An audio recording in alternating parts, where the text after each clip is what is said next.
Jed and I are still in Orlando, and now we're doing the last of our travels for this past week because we're going up to Gainesville soon for a 2.5-hour drive to see my geneticist, and then from Gainesville we do another 2.5-hour drive back to Tampa Bay, our home.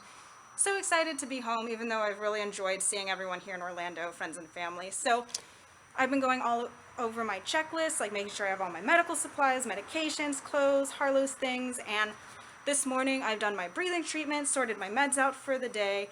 I have made sure my emergency medication kit is up to date because last night I actually had an allergic reaction. I overdid it again, y'all, and I will explain that in the car. And my emergency medication is IV Benadryl we put through my port at the start of my severe allergic reactions, because without that IV Benadryl, they will reach anaphylaxis, and that is just no good. So I will explain more what my geneticist does for me and how I overdid it and about that allergic reaction once we get in the car, because we gotta hit the road.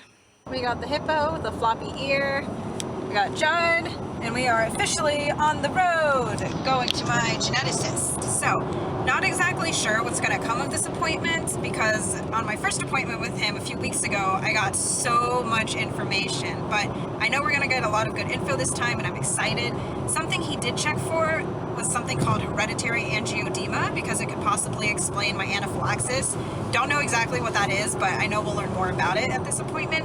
He also looked further into some of Mayo Clinic's genetic testing results I got last year, because he said there were some very interesting and unusual findings in their results that Mayo Clinic didn't really tell me about or pursue. So he ordered some blood work to look further into their results, and he also ordered blood work to look into new things that he feels like could explain some of my issues and really help me.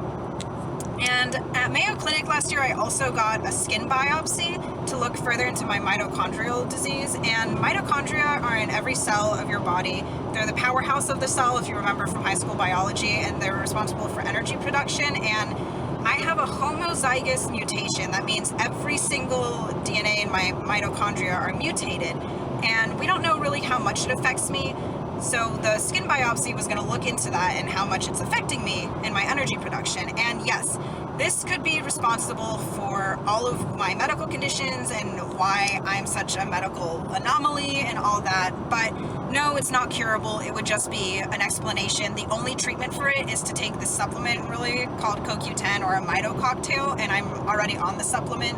So there's not really a good treatment for it, and there's no cure. It's just an explanation, like I said. So anyways, I was supposed to go to my Mayo Clinic geneticist last week when I was there for my nerve block to get results for the skin biopsy, but we're having insurance issues, so Mayo Clinic's trying to sort that out. But anyways, this geneticist in Gainesville is looking into other things, and he's awesome, knows about all my rare disorders, and I really like him. So I'm excited to go to this appointment and get new info and find out what the blood work he ordered shows, because he ordered a ton of blood work. So fingers crossed it goes well, and I'm super excited. And I also mentioned earlier that I overdid it last night. When I'm in Orlando, I tend to overdo it quite a bit because there's just so many fun things to do. My family's there, my friends are there that I don't get to see all that often because we live in Tampa Bay. So we met up with one of my friends who was in town from Texas in Disney's Yacht Club. And after that, it was kind of late and dinner time-ish, so we decided to go to downtown Disney and have dinner, and just with all the traffic and looking for a place to eat, it got really late. I was exposed to some cigarette smoke, and so I was exhausted. At least I used my wheelchair though, which always helps. And then on the way home, in the car, I had an allergic reaction, and I was actually freaking out a little bit because we had to pull over on the side of the road so this guy could give me my IV Benadryl. And yes, we were able to abort it, thankfully, but we had to pull over on the side of the road on the Disney sign where it says, "Welcome to Disney World," and there's all those signs that are like, don't stop, no photos, no stopping, no parking whatsoever. So I was freaking out, like, oh my god, we're gonna get in trouble, we can't stop here, it says so everywhere. But it was fine. Obviously, looking back on it, I don't think they would have, arrested us for stopping for a medical emergency. What? Traffic violations it's not something you can arrest for. Oh. So, sorry, Mr. soon-to-be deputy. Gosh. I'm not the one who went to the law enforcement academy, okay? I was 316 uniform traffic citations and 318 decriminalized. So okay, that's enough. Hush. I'm talking to the people. So yeah, anyways, I was freaking out. And then you also kind of get this sense of impending doom when you're going through anaphylaxis, and that didn't help either, but then the IV Benadryl kicked in. I could breathe. I did a breathing treatment when we got back to Paul and Janice's house, and all was good. And now I'm just going to sit in this car for the next hour and a half until we get to Gainesville. We are stopping for some Chick-fil-A lunch on the road. Nice hippo laying down there like a good dog. Yum! I got a kid's meal. I like to mix ranch and Polynesian for my sauce, and I dropped a french fry, but Har's being good and not eating it. Good girl. But don't forget to take your pills. Well, I'm tapping out. I think I need to downgrade from the 6-count kids meal to the 4-count kids meal because I can't even finish this stuff. Judd's easily finishing his food though. Meanwhile, it's bulking season over here. Back when I was on steroids, like now I'm off steroids, I was on it for pretty much all of January and February. I could finish an entire #1 meal, like a chicken sandwich and a medium fry and my drink, no problem. So the steroids help, and now I'm off steroids, so I don't have the steroid munchies anymore, and my gastroparesis is getting back into action, which isn't great. So I'm just gonna try and eat as much as I can. All right, let's hit the road again for my doctor. Well, we're back on the road to my geneticist. I am, of course, feeling nauseous after eating, which happens pretty much every time I eat because of my gastroparesis, which is delayed stomach emptying, causes pain with eating, bloating, nausea, vomiting. So I'm going to take a Zofran, an anti-nausea pill. If that doesn't work, I will push some IV Zofran through my port. And yes, I can do it in the car on the move. I've done it before. Harla's awake. We made it to the genetic medicine clinic, and I didn't puke. Didn't need IV Zofran either. Awesome. Fingers crossed for this appointment. Well, that appointment was crazy productive. We learned so much. We learned why I'm having anaphylaxis. I mean, I'm in shock of how much we learned. It was awesome, but I wanted not to... an anaphylactic shock. You're funny. I tried. That was a funny joke. Okay, well, I want to tell y'all what happened, but it's raining and the raindrops are hitting the car. This is still my old, not great camera, so I don't want the sound of the rain to distract y'all from hearing me, so I'm going to wait till we get home to give you all the details of the appointment. And I'm also going to take a nap. We're home! And my infusion supplies is delivered. That's what Judd's taking in. Where's the hippo? The hippo! Harla, wake up! We're here!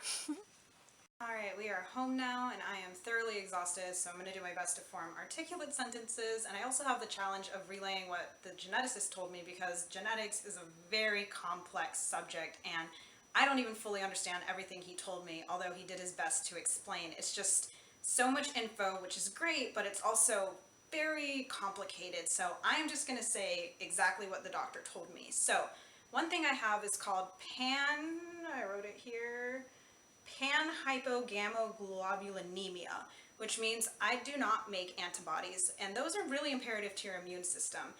And that's only part of the problem. I have such a widespread immunodeficiency problem, it's crazy. And I had in the past lowered IgA and IgM levels, so I asked him, okay, well, does this mean I have CVID, common variable immunodeficiency? And he goes, no, what you have is way worse. I have lowered IgA, IgM, and IgG. They are very low, and it goes beyond that. It reaches my immune system on a very broad cellular level. Basically, my immunodeficiency is extreme, the dysfunction is extreme, and he's never seen anything like it. He's told me that there's not even a name for the type of immunodysfunction and deficiency that I have. And he said after we do more testing and get a little bit more specific into it, he may even bring in a med student to put it in the books and name the type of immunodeficiency and dysfunction that I have. So I thought that was pretty crazy.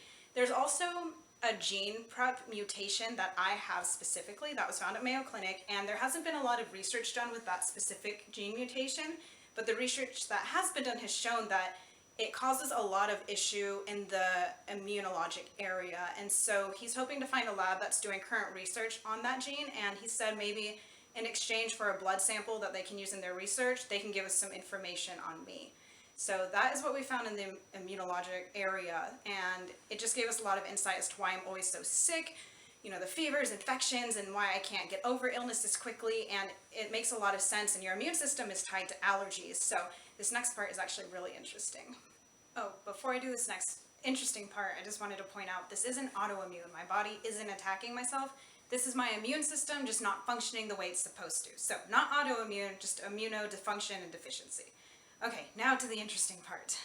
So, this doctor has been able to answer the question we've all been asking a lot recently, and that is, what is causing my allergic reactions? Well, he's found that one of my complement levels is very low, and complement levels in your blood indicate things to do with osmosis, and that's how water moves through tissues, and it can cause a lot of swelling. Well, one of my complement levels, C1Q, is low. He says he doesn't know why, but for some reason my body just burns through this complement very quickly, and that leads to swelling episodes, and it's called angioedema. And there's a lot of different types of angioedema, hereditary angioedema, but we don't know exactly which one I have because you have to find a specific pattern in the blood. He said if we were able to draw my blood and check for it while I was having an episode of anaphylaxis, we'd probably be able to tell the specific type I have, but since that's kind of impractical. You know, if I have an episode, I'm not going to be like, oh, let's go drive to Quest and get my blood drawn. The only way to do it would really be if I was hospitalized, which isn't totally unlikely. But anyways, he said, I do have angioedema, we just don't know which specific type. As of right now, my C1Q complement is very low. So that is what's causing my anaphylaxis. I have a type of angioedema, which is crazy. And the thing is, I start Xolair tomorrow for the first time, and he goes, honestly, Xolair is to do with IgE levels, and my IgE levels are actually low, and since we now know my anaphylaxis is caused by angioedema, and he said there could still be a mast cell component because mast cells are tied in very closely to the immune system, and my immune system is totally out of whack, but he said he doesn't really think Xolair is going to work, but might as well give it a try. So anyways, we know now it's angioedema, and it's so great to have an answer, and yes, now I'm going to go on to talk about how we're going to move forward and how we're going to use all this new information to help me improve my quality of life. So we've got all this amazing information. What are we going to do with it? The first thing he's done is ordered more blood work, and he's narrowed his search now that he knows new things about my immune system and the angioedema. So more blood work. He also wants me to get a bone marrow biopsy. Now, a few months ago, my allergist suggested that to look into mastocytosis. However, I wasn't going to do it because my tryptase levels were normal, but this geneticist says a bone marrow biopsy is going to give us a ton of new info on my immune system. And since now we know my immune system is totally out of whack, I think it's a good idea too. And he thinks it's an excellent idea. Plus, at the same time, we can check for mastocytosis just to be sure to rule it out. So, going to do the bone marrow biopsy. After that, I'm going to be started on IVIG. That's intravenous immunoglobulin. That is basically giving my immune system what it needs to boost up to become a functioning, or like just to boost my immune system basically. And I already have a port. I already get infusions of saline and lactated ringers for my pots, so it should be easy to incorporate. The hard part is going to be getting insurance to approve it because it's really expensive, but I have faith and I'm really excited to start it because ever since I knew my IgA and M levels were low a few months ago, I've actually been hoping to start this treatment because I've known people with POTS and gastroparesis and a few of my other conditions who have really benefited from IVIG. So looking forward to starting that. And then after we give IVIG a few months to start, and also if we can get a little bit more specific on what type of angioedema I have, we may look at starting enzyme replacement and complement replacement therapy for the angioedema, where we basically just give me the complement that I'm low in. So I think the IVIG will help. He said he's not certain the IVIG is going to help with my anaphylaxis. That's why I'm hopeful that if it doesn't work, we can start the enzyme and complement replacement therapy to help with that. In the meantime, I still have my IV Benadryl EpiPens, but I don't like that IV Benadryl treatment. It's just a Band-Aid. But now I feel like we have an option for an actual treatment to prevent these horrible episodes, and I'm interested to see what the IVIG will do for me. I'm just really thankful for this good doctor and these answers. I'm feeling so relieved and blessed. I mean, God has really steered me in the right direction. This is amazing. So thank y'all for sticking with me as well. I appreciate all your support, and I'm just so happy with these answers.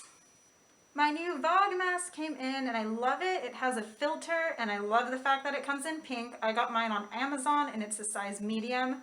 That is it for my adventure today. Jed and I just have to figure out what we're going to do for dinner because I am way too tired from the traveling to cook. I was so excited to share all of my new information with y'all, my answers. It feels so good to have answers. That's why you gotta keep searching. I know something was wrong with my body and I kept looking and looking and looking. Finally found a good doctor. Yes, it is tiring to keep searching for answers, but they're out there and I'm just so thankful to have found some finally. So thank you for joining me. Thank you for all the support y'all always offer me. And that's it for our adventure today. Thank you so much and I hope y'all have a great night.